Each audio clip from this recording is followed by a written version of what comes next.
My daughter reported me at school, but she had no idea just how wrong she was about everything. My 16-year-old daughter Faith told her principal I was a creepy stalker teacher last week. She wasn't wrong. I'd been watching her for 3 months, but not because I wanted to get into her pants. See, Faith didn't know I was her dad. Neither did I until a DNA site notification popped up on my phone in January. 17 years after a one-night stand, I suddenly had a daughter, but I was happy. I never had a family of my own growing up in foster care, and now I did. So I did what any rational person would. I applied for the substitute teacher opening at her school. My first day teaching her history class, I couldn't stop staring. She had my weird monkey ears and that same crooked smile where only one side goes up. She sat there doodling in her notebook instead of taking notes, exactly like I used to.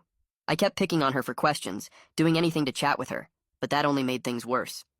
She grabbed her backpack and ran out the room instantly when the bell rang, telling her friend in the hallway, "The new sub is so weird." I agreed with her, but I couldn't help but feel so excited to learn more things about her. I just didn't expect to learn something terrible right off the bat. My daughter was getting bullied.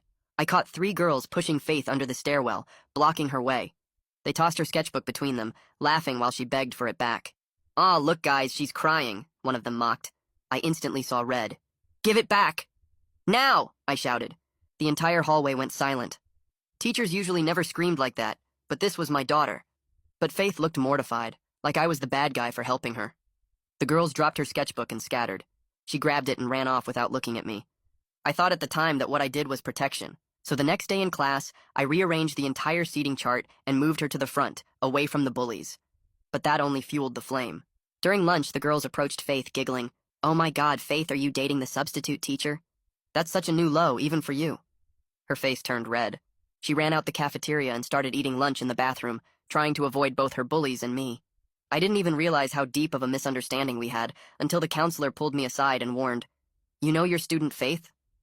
She's opened up about how uncomfortable you've made her. She says you watch her constantly. Follow her in the hallways in between classes. Please maintain appropriate boundaries or we'll have to let you go."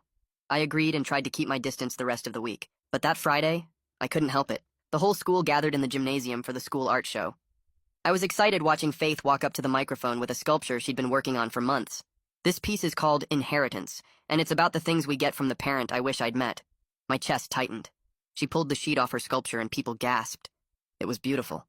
Delicate clay forming a tree with roots that spelled out questions like, how are we so connected yet so far apart? After her presentation, as she was walking back to her display spot, the girls approached and elbowed the sculpture until it wobbled, then crashed. The auditorium gasped. Faith stood frozen, staring at months of work shattered on the floor. The girl who'd done it covered her mouth in fake shock and yelled, "Oh my God, I'm so sorry. It was an accident." My daughter stood there trembling,